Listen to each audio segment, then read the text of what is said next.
நேர்களே, இன்னைக்கு நம்ம தொழிலாளர் சட்டங்கள் 29 இருந்ததை 4 சுருக்கிட்டாங்க அப்படின்னு சொன்னாங்க. அதில் இருக்கிற சாதக பாதகங்களை பற்றி பார்க்கலாம்.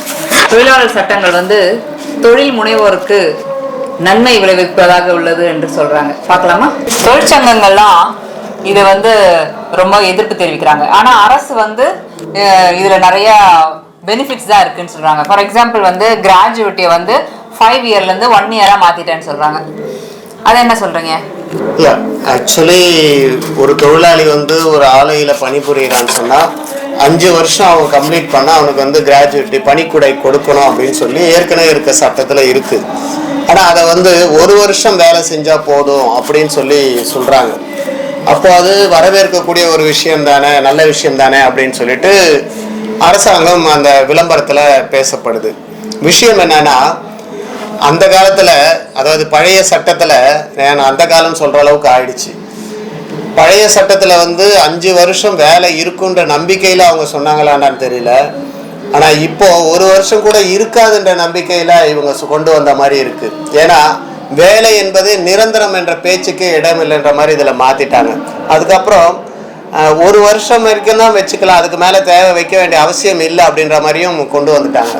ஸோ அதனால் அது குறைச்சி தான் ஆக வேண்டிய கட்டாயம் இருக்குது. அப்படியே 1 வருஷம் ஒருத்தவங்க வேலை செஞ்சாங்கன்னா அவங்களுக்கு ஒரு 20,000 ரூபாய் சம்பளம் இருக்குன்னா போகும்போது எவ்வளோ கொடுக்கணும்? ஒரு 10,000 ரூபாய் கொடுக்கணும் எக்ஸ்ட்ரா, அவ்வளவுதான். அந்த 1 வருஷத்தோட அவங்க வீட்டுக்கு அனுப்பிச்சிருவாங்க.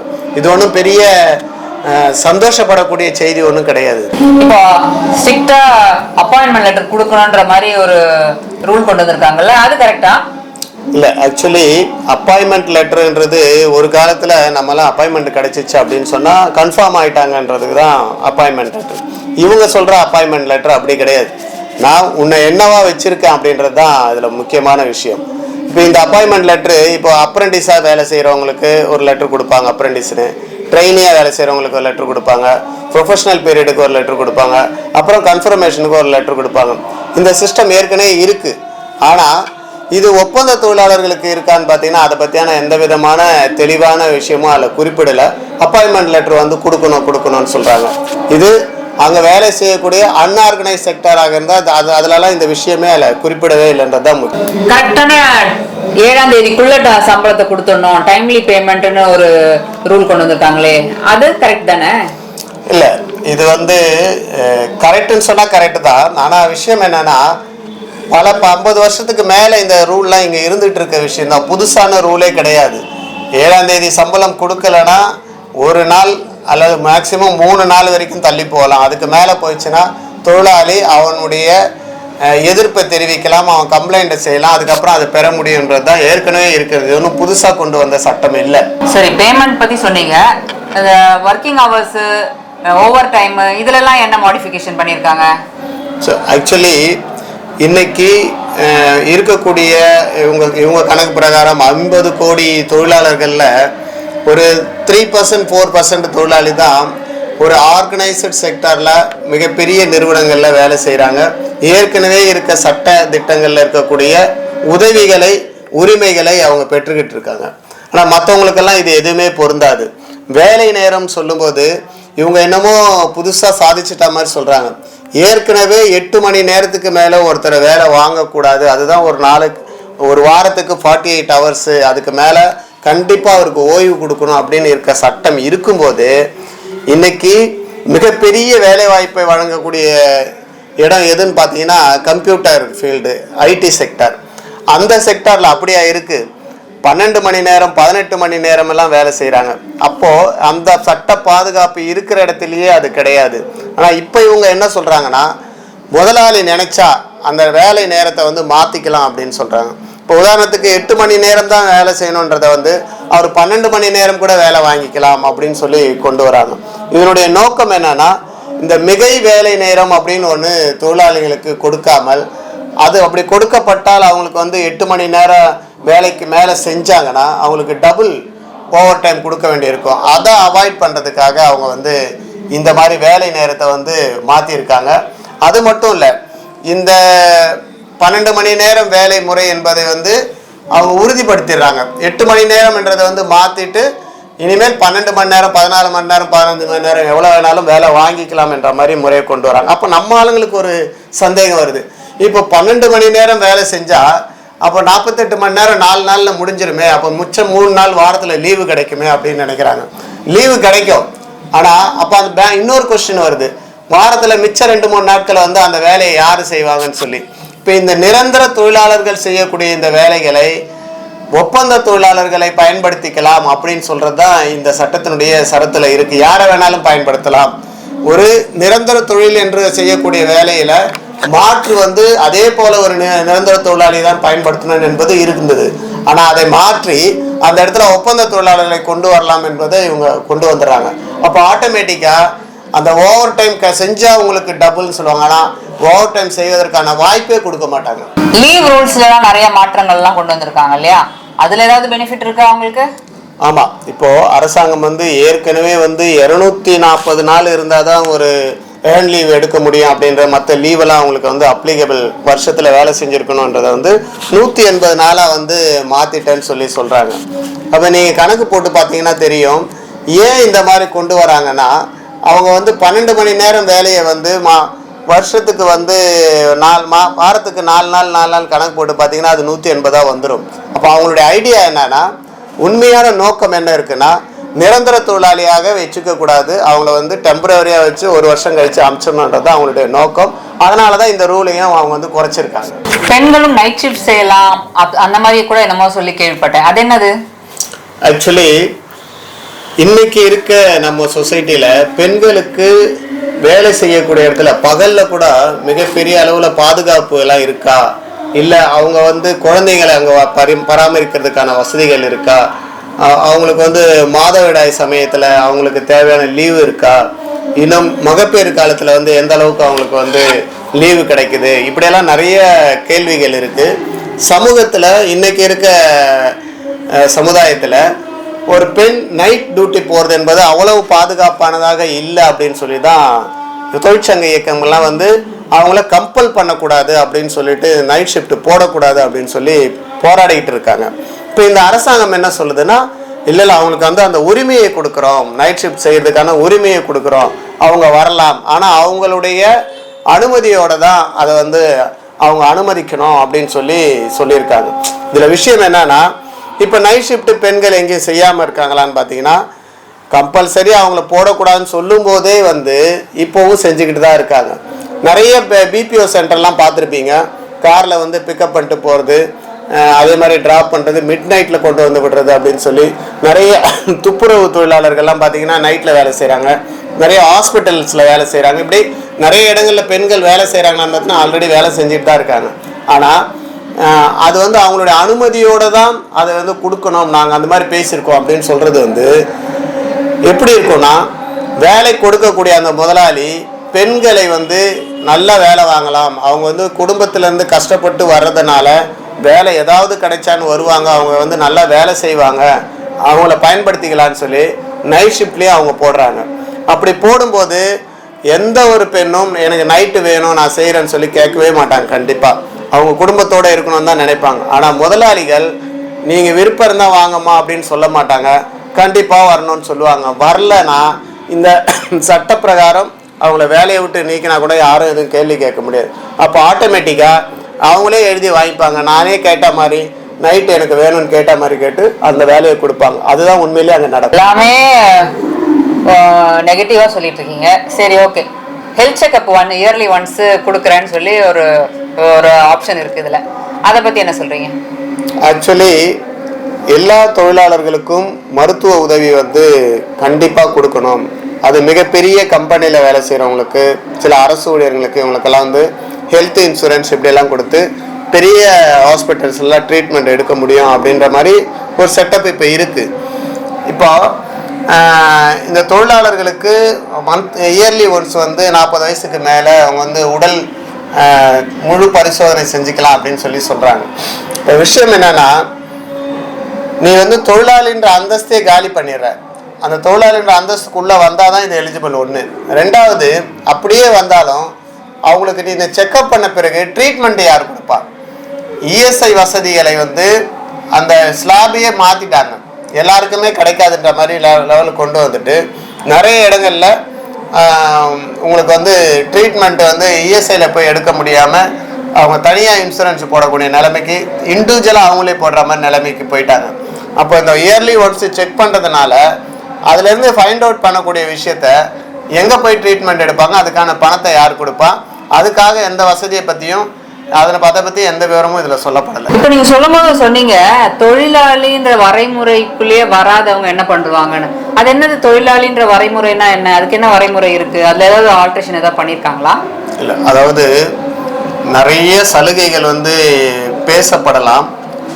ஆனால் அந்த சலுகையெல்லாம் பெறுவதற்கு உதாரணத்துக்கு ஒரு கணவன் மனைவின்னு சொன்னால் அவங்க ஹஸ்பண்ட் ஒய்ஃப் அப்படின்ற மாதிரியான ஒரு திருமணம் ஆனவங்களுக்கு அந்த வீட்டுக்குள்ளே அவங்களுக்கு என்னென்ன உரிமை இருக்குது அப்படின்லாம் இருக்குது. ஆனால் நான் வெறுமனே வந்து இந்த வீட்டில் அவங்களுக்கு வந்து அந்த உரிமை இருக்குது அந்த உரிமை இருக்குது எல்லாம் சொல்லுவோம், ஆனால் கல்யாணம் பண்ணிக்க மாட்டேன்னு சொன்னால் இப்படி அந்த மாதிரி தான் அந்த எப்படி மனைவியின் அந்தஸ்தோ கணவன் என்ற அந்தஸ்தோ அந்த எப்படி ஒரு குடும்பத்தில் தேவைப்படுதோ அதே போல் இங்கே என்ன நடக்குதுன்னு பார்த்தீங்கன்னா தொழிலாளி என்ற அந்த அந்தஸ்து இருக்குல்ல, அதுக்கு இப்போ உதாரணத்துக்கு ஒரு கம்பெனியில் ஒருத்தர் சூப்பர்வைசராக வேலை செய்கிறார். அவர் 18,500 ரூபாய்க்கு மேலே சம்பளம் வாங்கிட்டாருன்னா அதுக்கப்புறம் அவர் வந்து தொழிலாளியாக கருத முடியாது அப்படின்னு சொல்லிட்டான். இப்போ 18,500 ரூபான்றது எவ்வளோ பெரிய சம்பளம்னு உங்களுக்கு தெரியும். அதெல்லாம் ஒரு சம்பளமா? அது இந்த காலத்தில் வாங்கிட்டானா அவங்களுக்கு எந்த தொழில் தகராறு சட்டத்துக்குள்ளேயும் அவங்க வரமாட்டாங்க, அவங்கள தொழிலாளியாகவே கன்சிடர் பண்ண மாட்டாங்க. அப்புறம் எப்படிங்க இவ்வளோ சலுகை நான் கொடுக்குறேன்னு இவங்க சொல்கிறாங்கன்னு எனக்கு புரியல. 18,000 ரூபாய் சம்பளத்துக்கு அவங்க தொழிலாளி இல்லைன்ற வரைமுறையில் வந்துடுறாங்களா? ரொம்ப கஷ்டமாச்சு. லேடிஸ்க்கு நைட் ஷிஃப்ட்ஸ் அப்ளிகபிள்னு சொன்னது அதுலேயும் ஒரு மிஸ்டேக் இருந்துச்சு. சரி, ஓகே. இப்போ மெட்டர்னிட்டி லீவ் வந்து 12 வாரங்கள்லேருந்து 26 வாரமாக மாற்றிருக்காங்க. அது எப்படி தப்புன்னு சொல்ல முடியும்? இல்லை, இது வந்து தப்புன்னா நம்ம சொல்லலை தொழிற்சங்கங்கள். இது ஏற்கனவே எல்லா இடங்கள்லையும் அமல்படுத்த தொடங்கிட்டாங்க. இன்னும் சொல்ல போனால் கேரளா மாதிரியான மாநிலங்களில் இப்போ கர்நாடகாவில் கூட அதை இன்ட்ரடியூஸ் பண்ணுறாங்க. மந்த்லி அவங்களுடைய அந்த பீரியட்ஸ் டைமில் கூட அவங்களுக்கு 3 நாள் வந்து அவங்களுக்கு ஓய்வு கொடுக்கணும் அப்படின்னு சொல்லிட்டு சட்டத்தில் மாற்றிருக்காங்க. உலக நாடுகளில் வந்து அது கம்பல்சரின்னு சொல்லி கொண்டு வந்துட்டாங்க. எது மந்த்லி 3 days ரெஸ்ட் அவங்களுக்கு பெண்களுக்கு மென்ஸ்ட்ரல் லீவ்ன்றதை கொண்டு வந்துட்டாங்க உலக நாடுகளில். இங்கே வந்து இன்னும் அதை பற்றி யோசிக்கலை. கேரளாலையும் கர்நாடகாலையும் மட்டும்தான் யோசிச்சிருக்காங்க. இந்த 12 வாரத்துலேருந்து 26 வாரன்றது ஆல்ரெடி அமுல்படுத்தப்பட்ட விஷயம் தான். இது ஒன்றும் புதிய விஷயம் இல்லை. இனிமேல் நிரந்தர வேலைன்றது இருக்குமா இருக்காதா? ஆக்சுவலி இவ்வளோ விஷயங்கள் அவங்க பண்ணன்னு சொல்கிறாங்கல்ல. நீங்கள் வந்து இப்போ தமிழ்நாடு அரசு எடுத்துக்கிட்டீங்கன்னா ஆக்சுவலி இந்த நிரந்தர வேலை என்பதே வந்து இவங்க காலி பண்ணிடுறாங்க. அதை பற்றி இதில் கிளியராக அவங்க சொல்லவே இல்லை. இப்போ தமிழ்நாடு கவர்மெண்ட் எடுத்துட்டிங்கன்னா 480 நாள் வேலை செஞ்சாங்கன்னா அவங்கள நிரந்தரப்படுத்தணும்னு இருக்குது. நீங்கள் யோசனை பண்ணி பாருங்கள். எலக்ட்ரிசிட்டி போர்டு, பால்வளத்துறை, டிரான்ஸ்போர்ட்டு, ஆசிரியர், அரசு ஊழியர்கள், இந்த மாதிரி தமிழக அரசில் மட்டுமே ரயில்வேல மத்திய அரசு துறைகள் எல்லாம் கோடிக்கணக்கான வேகன்சி இன்னும் இருக்கு. வேகன்சி நான் சொல்றது அதையே ஃபில் பண்ண மாட்டாங்க. அந்த இடங்கள்ல எல்லாம் கோடிக்கணக்கான ஒப்பந்த தொழிலாளர்கள் 10 வருஷம் 20 வருஷம் எல்லாம் இன்னமும் வேலை செஞ்சுட்டு இருக்காங்க.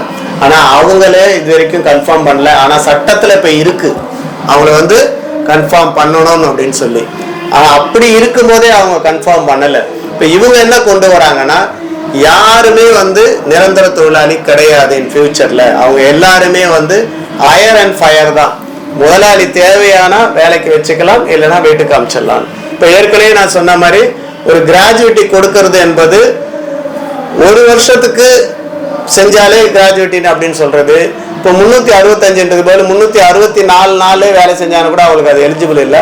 அவங்கள மாத்திக்கலாம். நீ எந்த கோர்ட்டுக்கு போனாலும் செல்லாது. அவங்கள மாத்திட்டு வேற ஆளை வச்சுக்கலாம் அப்படின்றத உரிமையை வந்து முதலாளிகளுக்கு இது கொடுத்துருக்கு. அதனால நிரந்தர தொழிலாளி என்பது இனி கனவு தான். அப்படிப்பட்ட ஒரு விஷயமே எதிர்பார்க்க கூடாது அப்படின்னு தான் இந்த சட்டம் சொல்லுது. புதிய தொழிற்சங்கங்களை பதிவு செய்யறதுல என்னென்ன ரெகுலேஷன்ஸ் கொண்டு வந்திருக்காங்க?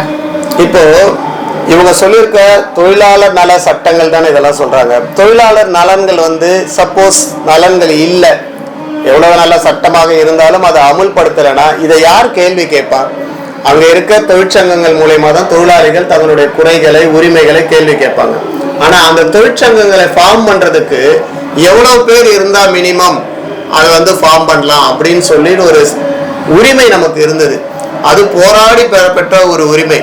7 பேர் இருந்தா ஒரு தொழிற்சங்கத்தை ஃபார்ம் பண்ணலான்ற அந்த உரிமையை இப்ப வந்து ஒரு தொழிற்சாலையில வேலை செய்யக்கூடியவங்கள 10% அப்படின்னு மாத்துறாங்க. இப்போ அப்படி 10% அப்படின்னு மாத்தினா என்ன ஆகும்? இப்போ இவங்க கணக்குலேயே ஒரு 1000 பேர் வேலை செய்யற ஒரு பெரிய கம்பெனி. இப்போ சாம்சங் கம்பெனில வந்து வேலை செய்யறவங்கள வந்து ஒரு 5 பேர் 6 பேர் முதலாளிக்கு தெரியாம ஒரு ஏதாவது பேச ஆரம்பிச்சாங்கன்னா உடனே அவங்கள வேலையை விட்டு நிறுத்திடுவாங்க.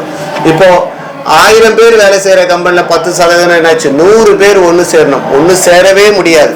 ஆரம்பத்துல ஒரு தொடங்கி ஆரம்பிச்சு சக்சஸ்ஃபுல்லா போற சங்கத்துல வேணா நிறைய பேர் வந்து சேருவாங்க. ஆனா ஆரம்பிக்கிற அந்த கட்டத்தை எந்த வகையிலும் தொழிற்சங்கம் வரக்கூடாது என்பதற்காக உருவாக்கப்பட்டுள்ளதா தான் இது கருதுறோம். தொழிற்சங்கங்களில் அவுட் சைடர்ஸ் இருக்கிறதுக்கு ஏதாவது ரூல்ஸ் மாத்திருக்காங்களா? மாத்திருக்காங்க. வெளியில இருந்து தலைமை தாங்கி நடத்தக்கூடிய அந்த உரிமையில வந்து மாற்றம் கொண்டு வந்திருக்காங்கன்னா கண்டிப்பா கொண்டு வந்திருக்காங்க. இது எப்படிப்பட்டதுன்னு பாத்தீங்கன்னா, உதாரணத்துக்கு ஒரு தொழிற்சாலையில வேலை செய்யக்கூடியவங்க தொழிற்சங்கத்தை ஆரம்பிச்சு அதுல இருக்கவங்களே தலைவர் செயலாளர்களின் பொறுப்புல இருந்து மேனேஜ்மெண்ட்டோட போய் பேச போறாங்கன்னா அங்க இருக்க மேனேஜ்மெண்ட் அவங்கள மிரட்டுவதற்கான வாய்ப்பு அதிகமா இருக்கு. அவங்கள வந்து வேலையை விட்டு நீக்கிடுவேன், உனக்கு இன்க்ரிமெண்ட் கட் பண்ணிடுவேன், உன்னை சஸ்பெண்ட் பண்ணிடுவேன், அப்படிலாம் மிரட்டலாம், உனக்கு கடுமையான வேலையை கொடுப்பேன், இப்படிலாம் மிரட்டா அவங்க பயந்து போயிட்டு அவங்களுடைய குரலே வந்து அந்த அளவுக்கு வராது. எனக்கு வேலையே போனாலும் பரவாயில்லன்னு சொல்ற நிலைமையெல்லாம் ரொம்ப கம்மியா தான் இருக்கும். ஆனால் அதை வந்து தவிர்க்கணும்னா என்னன்னா, விஷயம் தெரிஞ்ச தொழிற்சங்க தகராறு சட்டங்களை நல்லா தெரிஞ்சவங்க, அனுபவம் மிக்கவங்க, பல்வேறு தொழிற்சாலைகள தலைவராக இருக்கவங்க, இப்படி வெளிப்புறத்துல இருக்கவங்க எல்லாம் வந்து இப்படிப்பட்ட தொழிற்சங்கத்தை நடத்துவதற்கு அவனுக்கு உரிமை இருந்தது. அது ஒரு 20% இருந்தது. ஆனா அது இப்ப குறைச்சிட்டு 5 பேர் தான் இருக்கணும், அதுக்கு மேல இருக்கக்கூடாது அப்படின்னு சொல்லிட்டாங்க. இதனுடைய நோக்கம் என்னன்னா, அந்த தொழிலாளர்கள் விஷயம் தெரிஞ்சு கேள்வி கேட்கக்கூடாது என்பதற்காக அதையும் குறைச்சிட்டாங்க. சரி, தொழிற்சங்கங்களை அங்கீகரிக்கிறதுல ஏதாவது மாற்றங்கள் இருக்கா? ஆமா, அதுலயும் பாத்தீங்கன்னா இந்த மாதிரி நீங்க நல்ல நல்ல பாயிண்ட்லாம் கேக்குறீங்க. இந்த மாதிரி பாயிண்ட்லாம் பத்திரிகை எல்லாம் வரவே இல்லை. மிகப்பெரிய அளவுல தொழிலாளிகளுக்காக உருவாக்கப்பட்ட சட்ட மாற்றம்ன்ற மாதிரி தான் விளம்பரங்கள்லாம் வருது. அடிப்படையான விஷயங்கள் இப்போ தொழிற்சாலையில பல்வேறு கருத்து வேறுபாடுகள் கொண்ட தொழிலாளிகள் இருப்பாங்க. நான் தான் நல்ல ஆளு, நான் தான் தொழிலாளிக்காக நல்லா சர்வீஸ் பண்ணும் அப்படின்னு சொல்லி அமைப்பு ரீதியாக அது அரசியல் ரீதியாகவும் தொழிலாளர்கள் திரண்டு பல்வேறு தொழிற்சங்கங்கள்ல வேலை செய்யறத பார்க்குறோம். இப்போ இவங்கள யாரு கூட பேச்சுவார்த்தை நடத்துறது அப்படின்னு பிரச்சனை வரும்போது அது மெஜாரிட்டி 51% இருக்கவங்க கிட்ட மட்டும்தான் பேச்சுவார்த்தை நடத்த முடியும், அவங்கள மட்டும்தான் அங்கீகரிப்போம் அப்படின்னு சொல்லி முடிவு பண்ணியிருக்காங்க. இந்த முடிவு என்னன்னா, அந்த 51% அவங்க இருக்காங்களான்னு எப்படி கண்டுபிடிக்கிறதுன்னு பார்த்தீங்கன்னா, ரகசிய வாக்கெடுப்பெல்லாம் கிடையாது, அது அரசாங்கத்தினுடைய முடிவுலன்னு இருக்கு. அப்படி பார்த்தீங்கன்னா அது ஆளுங்கட்சியை சேர்ந்தவங்கள அவங்க ஈஸியா இவங்க தான் இருக்காங்கன்ற மாதிரி முடிவெடுத்து அவங்களா டிக்ளேர் பண்ணி அவங்களோட மட்டும் பேச்சுவார்த்தை நடத்துவாங்க. இப்போ மிகப்பெரிய தொழிற்சங்கமாக இருக்கக்கூடிய ரயில்வேவா இருக்கட்டும், டிரான்ஸ்போர்ட்டா இருக்கும், அவங்கெல்லாம் நம்ம பத்திரிகையில பார்த்துருப்போம். அந்த பேச்சுவார்த்தை நடத்துவதற்கு 20 சங்கம் 30 சங்கம்லாம் கலந்துக்கிட்டாங்கன்னு சொல்லி. ஏன்னா ஒரு ஆலையில 1000 பேர் வேலை செய்யறாங்கன்னா இல்ல 10,000 பேர் வேலை செய்யறாங்கன்னா அதுல ஒரு 20%, 30%, 50% இப்படின்னு பல்வேறு வகையில தொழிலாளிகள் பிரிஞ்சு இருப்பாங்க. இருந்தாலும் அவங்க எல்லாருக்கும் ஒரு ரெப்ரசன்டேட்டிவ் கொடுக்குற மாதிரி அந்த தேர்தல் ரகசிய வாக்கெடுப்பு மூலமா நிரூபிக்கப்பட்டு அது சரிபார்க்கப்பட்டு அவங்கள பேச்சுவார்த்தைக்கு அழைக்கிறதா சரியான ஜனநாயக முறையா இருக்கும். இங்க அது ஒழிக்கப்படுது. அப்படி பாத்தீங்கன்னா யூனியனே அமைக்க கூடாதுன்றதுதான் இவங்களுடைய மெயின் அம்பிஷனா இருக்குன்னு தோணுது. அதுதான் தொழிலாளி என்ற அந்தஸ்தையும் காலி பண்ணிடுறாங்க, தொழிற்சங்கமும் இருக்கக்கூடாதுன்ற முடிவு அந்த லெவலுக்கு கொண்டு வந்துடுறாங்க. அதுக்கப்புறம் நீங்க எல்லாமே பேப்பர்ல எழுதி வச்சுக்கலாம், சக்கரன்னு எழுதி இருக்கும், ஆனா அவ்வளவுதான். அதே மாதிரி பாத்தீங்கன்னா தொழிலாளர்கள் ஏதாவது பிரச்சனைகள் வரும்போது அவங்க வந்து நீதிமன்றத்துக்கு தான் போவாங்க. ஆனா அந்த நீதிமன்றங்கள்லாம் இப்போ ஒழிச்சிட்டு அரசாங்க அதிகாரிகளை மட்டும் வச்சு தீர்ப்புகளை வழங்குவதற்கான வழிவகைகளை செஞ்சிருக்காங்க. எந்த விதமான சட்ட விஷயத்திலையும் வந்து தெளிவான ஒரு பார்வையை செலுத்தாதனால அவங்க இஷ்டத்துக்கு எப்படி வேணாலும் முடிவெடுக்கலாம்னு இருக்கு. இப்போ தொழிற்சங்கம்னாலே அவங்க உரிமை கிடைக்கணும்னா வேலை நிறுத்தம் செய்யற உரிமை, அதுல ஏதாவது பாதகம் இருக்கா? இப்போ நம்ம வந்து ஒரு ஜனநாயக நாட்டில் வாழ்ந்துட்டு இருக்கோம், சொல்லக்கூடிய நாட்டில் வாழ்ந்துட்டு இருக்கோம். அப்போ ஒரு தொழிலாளர்களுக்கு பிரச்சனை எதுனா வருதுன்னா சட்டப்படி அணுகிறோம், நியாயப்படி உரிமைகளை கேட்குறோம். அப்போ அவங்க கொடுக்கலன்னா தொழிலாளி கிட்ட இருக்க ஒரே ஆயுதம் வேலை நிறுத்தம் தான். இப்போ சினிமாவில் காட்டுற மாதிரி அவர் 10 பேரை போய் அடித்து வாங்குற மாதிரியெல்லாம் முதலாளிகிட்ட தொழிலாளி வாங்கலாம் முடியாது. ஏன்னா இது ஜனநாயக நாட்டில் நம்ம இருக்கனால சட்டம் இதெல்லாம் இருக்குது. இப்போ சட்டத்தை வந்து அமல்படுத்தணும் அப்படின்னு சொல்லி கேட்கும்போது அவன் வரம்பை மீறுறான். வரம்பை மீறும்போது இவனுடைய கோபத்தையும் ஆத்திரத்தையும் எவ்வளவு நாள் தான் பொறுத்துட்டு இருக்க முடியும்? அப்போ உடனடியாக ஸ்ட்ரைக்கில் போவாங்க. இப்போ அது 60 நாளுக்கு முன்னாடி நீ ஸ்ட்ரைக் நோட்டீஸ் கொடுக்கணும் அப்படின்னு சொல்கிறாங்க. இன்னொரு இடத்துல 15 நாளுன்னு கொடுக்குறாங்க. இப்போ இந்த குளறுபடி என்ன ஆகுதுன்னா அவங்க இஷ்டத்துக்கு எப்படி வேணாலும் அதை மாற்றிக்கலான்ற மாதிரி தெளிவற்ற ஒரு அதில் வந்து மென்ஷன் பண்ணியிருக்காங்க. அது குழப்பத்தை வந்து அதில் ஏற்படுத்தியிருக்காங்க. அதே மாதிரி இப்போ சாதாரணமாகவே இப்போவே நடக்கிறது 15 நாள் 14 நாளுக்கு முன்னாடி நோட்டீஸ் கொடுக்கணும்னு இருக்குது. அந்த நோட்டீஸ் கொடுக்கறதுனுடைய நோக்கமே அதில் என்ன வருதுன்னா இவன் ஸ்ட்ரைக் செய்யக்கூடாது, நோட்டீஸ் கொடுத்த காலத்தில் ஸ்ட்ரைக் செய்யக்கூடாது அப்படின்னு சொல்லி. அதே மாதிரி தீர்ப்பு வந்த பிறகு அது தீர்ப்பு வந்ததுலேருந்து 7 நாள் வரைக்கும் ஸ்ட்ரைக் செய்யக்கூடாது. இது என்ன நடக்கும்? நான் உண்மையிலேயே பேச்சுவார்த்தை என்ற பேரில் அது வருட கணக்கில் அவங்க எடுத்துக்கிட்டே போவாங்க. அப்போ ஒரு விஷயத்த எனக்கு நாளைக்கே வேணும் இல்லை அடுத்த மாதம் எனக்கு வேண்டிய ஒரு விஷயத்த வேணும்னே இழுத்தடிச்சு வருஷ கணக்கில் இழுப்பாங்க. ஆனால் நீ ஸ்ட்ரைக்கே பண்ணக்கூடாது. அதை மீறி ஸ்ட்ரைக்கில் போனால் சிறை தண்டனை உட்பட வேலை நீக்கம் சிறை தண்டனைன்றதெல்லாம் அதில் மென்ஷன் பண்ணி கடுமையாக எத்தனையோ ஆயிரக்கணக்கான தோழர்களுடைய தியாகத்தில் உருவான அந்த சட்ட திட்டங்களை மாற்றி இது முழுக்க முழுக்க தொழிற்சங்கத்தையும் தொழிலாளர்களையும் எதிராக தான் இந்த விஷயம் எல்லாம் அதில் பார்க்கப்படுது. வேலை நிறுத்தம் பண்றதுக்கு 60 நாளுக்கு முன்னாடி நோட்டீஸ் கொடுக்கறது எப்படி பாசிபிளா இருக்கும்? இப்போ நானே உங்களை சண்டை போடுறேன், சமைக்க மாட்டேன் அப்படின்னு சொல்லணும்னா அதுக்கு 60 நாட்கள் முன்னாடி எப்படி நோட்டீஸ் கொடுக்க முடியும்? இது ப்ராக்டிக்கலாவே இல்லையே. இல்லை, அது சாதாரண ஒரு வீட்டில் நடக்கிற விஷயத்துக்கே வந்து நோட்டீஸ் கொடுத்து பண்ண முடியாது அப்படின்னு நினைக்கிறோம். ஒரு ஒட்டுமொத்த தொழிலாளர்களுக்கு வரக்கூடிய உரிமைகளை அதை எதிர்த்து அவங்க வந்து எவ்வளோ போராட்டம் நடத்தி செய்யாத போது ஸ்ட்ரைக்கில் போகிறதுக்கு 60 நாளுக்கு முன்னாடியே நோட்டீஸ் கொடுக்கணும்னு சொல்கிறது வந்து எந்த வகையிலும் நியாயம் இல்லை. அமைப்பு சாரா தொழிலாளர்களுக்கு இதில் என்ன குறிப்பிட்டிருக்காங்க பிரத்யேகமா?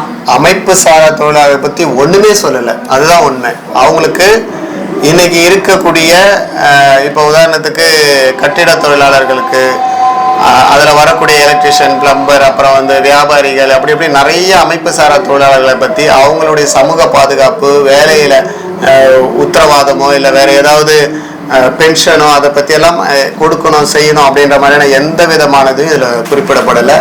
மொத்தத்தில் அவங்கள வந்து இவங்க தொழிலாளியாகவே கன்சிடர் பண்ணலை. இன்னும் சொல்லப்போனால் தொழிலாளர்களுக்கு பிஎஃப் பிடித்தம் என்பது வருங்கால வைப்பு நிதி. அவன் வந்து ஓய்வு பெறும்போது அவனுக்கு ஒரு கணிசமான தொகை வேணும். அப்போதான் அவனுடைய ஓய்வு பெற்ற பிறகு அவனுடைய வாழ்க்கையை வந்து நடத்துவதற்கு அது உதவிகரமாக இருக்குன்னு சொல்லி கம்பல்சரி அதை பண்ணணும் அப்படின்னு சொல்லி கொண்டு வந்தாங்க.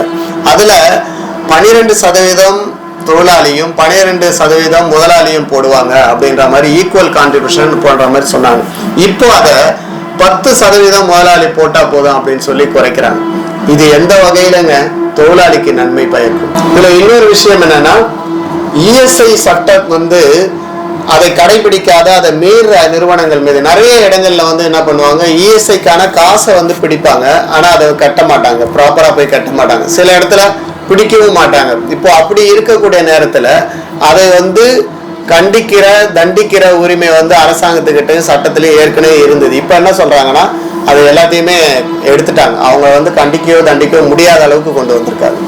நிறைய இடங்கள்ல பாத்தீங்கன்னா இவங்க சில இடத்துல எம்ப்ளாயின்னு சொல்றாங்க, சில இடத்துல ஒர்க்கர்ஸ்ன்னு சொல்றாங்க. இந்த சட்டத்துல அப்படி சொல்லும் போது என்ன ஆகுனா, முதலாளி இந்த இடத்துல வந்து இது வந்து எம்ப்ளாய்க்கு தான் சொல்லியிருக்காங்க, அது ஒர்க்கருக்கு பொருந்தாதுன்னு சொல்லிடுவாங்க. சில இடங்கள்ல இது வந்து ஒர்க்கர்ஸுக்கு தான் சொல்லியிருக்காங்க, அது எம்ப்ளாய்க்கு பொருந்தாது அப்படின்னு. ஆனா யாரு எம்ப்ளாய் யாரு ஒர்க்கர்ஸ் டெஃபினேஷனோ அல்ல அது சம்பந்தமா அந்த சட்டத்துல ஒரே மாதிரியான ஒர்க்கர்னு எல்லாரையோ அல்லது எம்ப்ளாயினோ வந்து குறிப்பிடவே இல்லை. மாத்தி மாத்தி போட்டு ஒரு குழப்பத்தை ஏற்படுத்தியிருக்காங்க. இது அவங்க முதலாளிகளுக்கு சாதகமாக தான் இருக்கும். வேஜஸ்ல எல்லாம் என்னமோ மாற்றம் கொண்டு வந்திருக்காங்களே, அதெல்லாம் என்னது? இல்ல, ஆக்சுவலி வேஜஸ்ன்னு சொல்றதை விட இப்போ ஒரு தொழிலாளி தொழிற்சங்கத்தின் அணுகிறாரு, எனக்கு இந்த மாதிரி பிரச்சனையெல்லாம் இருக்கு அப்படின்னு சொல்லிட்டு அவர் வந்து பழிவாங்கப்பட்டு வேலையை விட்டு நீக்கிறாங்கன்னு வச்சுக்கலாம். சட்டவிரோதமான வேலை நீக்கமா இருக்கு. உடனே தொழிற்சங்கம் அதை வந்து எதிர்த்து கோர்ட்டுக்கு போறாங்க. கேஸ் சில நேரங்கள்ல வருட கணக்கில் கூட நடக்கும். 10 வருஷம் கழிச்சு நடக்கும்போது அவங்களுக்கு பேக் வேஜஸ் கொடுக்கணும் அப்படின்னு சொல்லுவாங்க. அதே மாதிரி ஒரு தொழிலாளி லீவ் எடுக்கும்போது இப்படியெல்லாம் நிறைய விஷயங்கள்ல அந்த வேஜ் கால்குலேஷனுக்கு எதை எடுத்துக்கணும் அப்படின்னு சொல்லி பார்க்கும்போது ஏற்கனவே அவங்களுக்கு பேசிக் இருக்கும், டிஏ இருக்கும், ஹெச்ஆர்ஏ இருக்கும், மற்ற அலவன்ஸ் எல்லாம் இதெல்லாம் சேர்த்து அவங்களுடைய வேஜஸை கணக்கு போடுறாங்க. இப்போ வந்து அடிப்படை சம்பளம் மட்டும்தான் உங்களுக்கு வந்து சம்பளமா கணக்கிட முடியும் அப்படின்றாங்க. அப்போ அந்த மாதிரி ஒரு பேக் வேஜஸ்க்கு அப்ளை பண்ணும்போது ஏறக்குறைய பாதிக்கு மேல சம்பளம் வந்து குறைஞ்சிரும். அது அவங்களுக்கு முதலாளிகளுக்கு சாதகமா தான் இருக்கும். நிறுவனத்தோடைய லாப நஷ்ட கணக்கீட்டை பாக்குறதுல உரிமைகள்லாம் இருக்கா தொழிலாளிகளுக்கு? ஆக்சுவலி நம்ம நிறைய நேரங்கள்ல பேப்பர்ல படிப்போம், பிரைம் மினிஸ்டர் அனௌன்ஸ் பண்ணாரு, முதலமைச்சர் அனௌன்ஸ் பண்றாரு, அப்புறம் அந்த கம்பெனியில இவ்வளவு கொடுக்குறாங்க போனஸ் அப்படின்னு சொல்லி, தீபாவளி வருது, பொங்கல் வருது, போனஸ் எல்லாம் சொல்லுவாங்க. இந்த போனஸை எதை வச்சு நிர்ணயிப்பாங்கன்னா, அந்த கம்பெனியுடைய லாபத்துல இருந்து எனக்கு இவ்வளவு பங்கு வேணும் அப்படின்னு சொல்லி இத்தனை பர்சன்டேஜ் அப்படின்னு கேட்பாங்க. அதுல குறைஞ்சபட்ச போனஸுக்கு ஒரு பர்சன்டேஜ் இருக்கு, அது கீழே கொடுக்க கூடாதுன்னு. அதிகபட்சமாக அந்த கம்பெனியுடைய பர்ஃபார்மன்ஸ் எவ்வளவு ப்ராஃபிட் அந்த லெவலை பார்த்து கேட்பாங்க. அது எப்படி கேட்க முடியுதுன்னா, இவ்வளவு நாள் வந்து தொழிற்சங்கம் வந்து கேட்கும், போன வருஷத்தினுடைய உன்னுடைய பேலன்ஸ் ஷீட் கொடு, எவ்வளவு ப்ராஃபிட் கொடு அப்படின்னு சொல்லி அந்த கேட்கிற உரிமையும் அதை காண்பிக்க வேண்டிய கடமையும் முதலாளிகளுக்கு இருந்தது. இப்போ அந்த உரிமை தொழிற்சங்கத்துக்கு கிடையாது அப்படின்னு சொல்லிட்டாங்க. அப்போ நீங்க பார்கெயின் பண்ணவே முடியாது. ஒரு நிறுவனத்துல எவ்வளவு லாபம் வந்தது நமக்கு எப்படி தெரியும், எவ்வளவு போனஸ்ன்னு கேட்க முடியும்? அந்த உரிமை இனி தொழிற்சங்கத்துக்கு கிடையாது. நீங்க வேணா கண்மூடித்தனமா எதனா கேட்கலாமே தவிர, அவங்க ஒரு நஷ்ட கணக்கு தவறாக காமிச்சாலும் அதுதான் கணக்குன்ற மாதிரியான நிலைமை ஆயிடும். அவங்க என்ன கொடுக்குறாங்களோ அதை வாங்கிட்டு போகணும்னு சொல்ற மாதிரி. இன்ஸ்பெக்டர் ராஜ்னா என்ன? ஆக்சுவலி நான் நிறைய தொழிற்சங்க சட்டங்கள்லாம் நம்ம சொன்னோம். ஒரு தொழிற்சாலை ஆரம்பிக்கிறதுக்கு ஒரு தொழிற்சாலையோட பாதுகாப்பு விதிமுறைகள், அப்புறம் அங்கே மினிமம் வேஜஸ் ஆக்ட் இருக்கு, அப்புறம் வேலை நிலைமைகள், சம்பளம் கொடுக்கறது, ஒர்க்கிங் ஹவர்ஸ், அப்புறம் பிஎஃப், இஎஸ்ஐ, இந்த மாதிரி நிறைய விஷயங்களை கண்காணிக்கிறதுக்கு இன்ஸ்பெக்டர் ஆஃப் ஃபேக்டரிஸ் அப்படின்லாம் இருந்தாங்க. அவங்களாம் இன்ஸ்பெக்டர்ஸ், ஆய்வாளர்களாக இருந்தாங்க. இதில் ஏதாவது தவறு நடக்கும்போது அதே மாதிரி ஏஎல்சி அந்த மாதிரி ஆளுங்கிட்ட எல்லாம் போயிட்டு, ஆர்எல்சி, சிஎல்சி எல்லார்கிட்டையும் போயிட்டு தொழிற்சங்கங்கள் முறையிடும், இவங்க வந்து இதெல்லாம் செய்யல அப்படின்னு சொல்லி. அதை அவங்க வந்து ஆய்வு செய்து அது மீது நடவடிக்கை எடுப்பாங்க. ஆனால் இப்போ இந்த சட்டத்தில் என்னன்னா, அவங்க யாருமே இனிமே ஆய்வாளர் கிடையாது, கண்காணிப்பாளர், அவ்வளோதான். அவங்க வந்து ஃபெசிலிட்டேட்டராக தான் அவங்களுடைய ஆலோசனைகளை சொல்லலான்றம் தவிர அவங்க மேலே எந்த விதமான நடவடிக்கையும் எடுக்க முடியாத அளவுக்கு அவங்களுடைய பதவியினுடைய அதிகாரத்தை பறிக்கப்பட்டிருக்கு. சரி, ஒரு தொழிற்சாலையில எத்தனை தொழிலாளர்கள் இருந்தாங்கன்னா அவங்க அந்த தொழிலாளர் சட்டத்துக்குள்ள வருவாங்க? இப்ப பாருங்க, இந்த உரிமையெல்லாம் வேணும்னா அவன் ஒரு தொழிலாளியா இருக்கணும், இந்த சட்டத்துக்குள்ள வரணும், அப்பதான். ஆனா இங்க என்ன சொல்றாங்கன்னா, மின்சாரம் இருக்கக்கூடிய ஒரு ஆலையா இருந்ததுன்னா அது 10 பேர் இருந்தா போதும் அப்படின்னு சொல்லியிருந்தாங்க. அதை வந்து 20 மாத்திட்டாங்க. அப்ப 20 பேர் வரைக்கும், 19 பேர் வரைக்கும் இருக்கிற தொழிற்சாலையில அவனுக்கு எந்த விதமான இந்த சட்ட உரிமையும் அவனுக்கு எலிஜிபிள் கிடையாதுன்னு ஆயிடுச்சு. மின்சாரம் இல்லாத வந்து 20ன்றதை 40 மாத்திட்டாங்க. அப்ப அவங்க ஐடியா என்னன்னா, இந்த சட்ட பாதுகாப்புக்குள்ள தொழிலாளிங்க யாரும் வரக்கூடாது, அந்த எலிஜிபிலிட்டியே இல்லை, அவன் தொழிலாளியே இல்லைன்னு வெளியே தள்ளி விட்டுட்டு இவங்க எவ்வளவு வேணாலும் என்ன வேணாலும் முதலாளிகள் பண்ணலாம் என்பதுதான் இதனுடைய அடிப்படை. அப்ப இந்த சிறு குறு நடுத்தர தொழிலாளர்களுக்கெல்லாம் இந்த பெனிஃபிட் எதுவுமே வராது. அதுதான், இந்தியாவில அதிகமா சிறு குறு தொழிலாளிகள் தான், சின்ன சின்ன தொழிற்சங்கங்கள் தான், தொழிலாளிகள் தான், தொழிற்சாலைகள் தான் நிறைய இருக்கு. ஏறக்குறைய 90% மேல இப்படிதான் இருக்காங்க. என்ன சொல்ல போனா, ஒரு ஆலையை வந்து மூடணும் சொன்னா 100 பேர் வரைக்கும் இருக்கிற ஒரு ஆலையில அந்த முதலாளி அவர் இஷ்டத்துக்கு அந்த ஆலையை மூட முடியாது. ஒரு ஆட்குறைப்போ இதெல்லாம் செய்யும் போது தொழிலாளிகள் பாதிக்கப்படும் போது அவங்க ஸ்ட்ரைக் எல்லாம் பண்றாங்க, அதை பயன்படுத்தி க்ளோஸ் பண்ணிக்கலாம், இல்லை அவங்கள ஒரு செட்டில்மெண்ட் பண்ணி வெளியே அமைச்சிடலாம் அப்படின்னு சொல்லி அவர் இஷ்டத்துக்கெல்லாம் மூட முடியாது, அரசாங்கத்துக்கிட்ட பர்மிஷன் வாங்கணும். அதை 300 மாத்திட்டாங்க. அப்போ இது யாருக்கு சாதகம்? அப்போ 299 வரைக்கும் இருக்கக்கூடிய ஒரு தொழிற்சாலையில உறுப்பினராக இருக்கக்கூடிய தொழிலாளிங்க, அவங்களுக்கு எந்த பாதிப்பு வந்தாலும் முதலாளிகள் அவங்க இஷ்டத்துக்கு மூடிட்டு போயிடலாம், அது கேள்வி கேட்க முடியாதுன்ற மாதிரி தான் இந்த சட்டத்துல இருக்கு. இப்போ ஒப்பந்த தொழிலாளர்கள் அபாலிஷன் ஆக்ட்னு சொல்லி இருக்கு. அந்த ஆக்ட்ல வந்து என்ன சொல்லுதுன்னா, 20 பேர் ஒரு முதலாளி கிட்ட வேலை செஞ்சாங்களோ அந்த ஆக்டுக்குள்ள அவங்க வந்துருவாங்க. அவங்களுக்கு சட்ட பாதுகாப்பு, ஒப்பந்த தொழிலாளர் முறையை வந்து அபாலிஷ் பண்ணிட்டு அவங்களை நிரந்தரப்படுத்தணுன்றதான், ரெகுலேஷன் பண்ணணுன்றதான் அந்த ஆக்டினுடையது. இப்ப இவங்க என்ன சொல்றாங்கன்னா, இந்த 20 என்பதை வந்து சொல்றாங்கன்னா அந்த 20 என்பதை வந்து 50 மாத்திட்டாங்க. அப்போ 49 பேர் வரைக்கும் ஒரு தொழிற்சாலையில அவங்க வேலைக்கு ஆளை வச்சுப்பாங்க. அவங்களுக்கு யாருக்குமே இந்த சட்ட பாதுகாப்பு இருக்காது. இப்போ ஒரு நிறுவனத்துல வந்து ஒப்பந்த தொழிலாளர்கள் வேலை செய்யறாங்க. அந்த ஒப்பந்த தொழிலாளர்கள் சொல்றது எப்படின்னா, ஒரு பெரிய நிறுவனத்துல அவன் வந்து சப்கான்ட்ராக்ட் கொடுப்பான், கான்ட்ராக்ட் கொடுப்பான், கான்ட்ராக்டர் இன்னொரு சப்கான்ட்ராக்ட் எல்லாம் கொடுப்பாங்க அந்த நிறுவனத்துல. ஆனா அந்த வேலை செய்யக்கூடிய தொழிலாளி அந்த நிறுவனத்துக்காக தான் உழைக்கிறான். அப்போ இதுக்கு முன்னே இருக்கக்கூடிய சட்டம் என்ன சொல்லுதுன்னா, அவனுக்கு தேவையான சமூக பாதுகாப்பு திட்டங்கள், உரிமைகள், அந்த சட்டப்படி இருக்கக்கூடிய எல்லா சலுகைகளையும் உரிமைகளையும் அவனுக்கு கொடுக்கணும். அப்படி கொடுக்காத பட்சத்துல அதுக்கு பொறுப்பாளர் யாருன்னு பாத்தீங்கன்னா பிரின்சிபல் எம்ப்ளாயர், முதன்மை நிறுவனர் தான் வந்து அதுக்கு பொறுப்பு அப்படின்னு இவ்வளவு நாள் இருந்தது. இப்போ அந்த மாதிரி பிரின்சிபல் எம்ப்ளாயர் என்ற கான்செப்டே கிடையாது. அந்த தொழிலாளியும் கான்ட்ராக்டருக்கும் சம்பந்தப்பட்டது தான். ஈவன் அவர் வந்து அந்த கம்பெனியுடைய முன்னேற்றத்துக்காக வேலை செய்யறதாக இருந்தால் கூட அவருக்கும் அந்த கம்பெனி முதலாளிக்கும் சம்பந்தம் இல்லை அப்படின்னு மாத்திருக்காங்க. விடுமுறைகள் எல்லாம் ஏதாவது மாற்றங்கள் இருக்கா? கண்டிப்பா பண்ணியிருக்காங்க. ஒரு தொழிலாளி அவன் ஒரு நாளைக்கு 8 மணி நேரம் வேலை செய்யணும், 8 மணி நேரம் ஓய்வு, 8 மணி நேரம் உறக்கம் அப்படின்னு சொல்லி நூற்றுக்கணக்கான ஆண்டுகளுக்கு முன்னாடி போராடி வாங்கப்பட்ட அந்த உரிமையை, அதுல வாரத்துல 48 மணி நேரம் வேலை செஞ்சு கண்டிப்பாக ஒரு நாள் ரெஸ்ட் எடுக்கணும். ஈவன் பைபிள்ல கூட சொல்லியிருப்பாங்க சண்டே ஒரு நாள் ரெஸ்ட் எடுக்கிற மாதிரி. இப்படிப்பட்ட அந்த விஷயத்த கூட அதை வந்து முதலாளிகள் நினைச்சா அந்த வார விடுமுறையை எடுத்துடலாம், அதுக்கு பதில் அப்படியே கண்டினியூ பண்ணிக்கலாம் அப்படின்ற மாதிரி. ஏன்னா தொழிலாளி கிட்ட போயிட்டு ஏன் லீவ் எடுக்கிற, அன்னைக்கு வேலைக்கு வந்தா அவனுக்கு காசு கிடைக்கும் அப்படின்னு சொல்லி அவனுக்கு சம்பளம் வேணா தரேன்னு சொல்லிட்டு அவனுடைய ஓய்வை விலை பேசி வியாபாரமாக்க பார்க்குறாங்க. அந்த மனித தன்மையற்ற போக்கு இதனால வளரும். துறை சார்ந்த சட்டங்கள், அதாவது அந்த இப்போ சினிமா துறை இருக்கு, துறைமுகம் துறை இருக்கு, இந்த மாதிரி பல்வேறு பீடி தொழிற்சங்கம், அப்படி இப்படி தொழிலாளர்கள் துறை, பட்டாசு, இந்த மாதிரிலாம் நிறைய இருக்கு. அவங்களுக்கெல்லாம் சில சேஃப்டி விதிமுறைகள்லாம் இருக்கு. அந்த சட்ட திட்டங்கள்லாம் கூட இதுல இருந்து எடுத்துட்டாங்க. அவங்களுடைய பாதுகாப்பு இனி கேள்விக்குறியாதான் இருக்கும். அப்ப இப்போ சட்ட திருத்தங்கள் எல்லாம் பண்ணதுனால தொழில் செய்வதை எளிதாக்கும் தான் சொன்னாங்க. ஆனா தொழிலாளர்களை சுரண்டுவதுதான் இதை எளிதாக்குது போல. நீங்க சொன்னதெல்லாம் பார்க்கும்போது எதுலையுமே ஒரு தொழிலாளர்களுக்கு நல்லது பயக்கிற மாதிரி எந்த ஒரு முடிவுமே இல்லையே. ஆமா, இதுல வந்து நம்ம பார்க்க வேண்டியது என்னன்னா, முதல்ல தொழிலாளி என்பது அந்த வரையிலிருந்து எல்லாரையும் எடுக்கிறதுக்கான முயற்சி. ரெண்டாவது, அவன் உரிமைக்காக போராடக்கூடிய கேட்கக்கூடியது எங்க கேட்பானா தொழிற்சங்கம் மூலமா. அந்த தொழிற்சங்கங்களை வரவிடாமல் தடுக்கிற அடுத்த கட்டம். அப்புறம் அவனுடைய பாதுகாப்பு சம்பந்தப்பட்ட விஷயங்கள்ல எந்த விதமான பொறுப்பும் எடுத்துக்காது. மொத்தத்துல அரசுக்கும் தொழிலாளர்களுக்கும் எந்த சம்பந்தமும் இல்லை. அது முதலாளிக்கும் தொழிலாளியும் சம்பந்தப்பட்ட விஷயம்.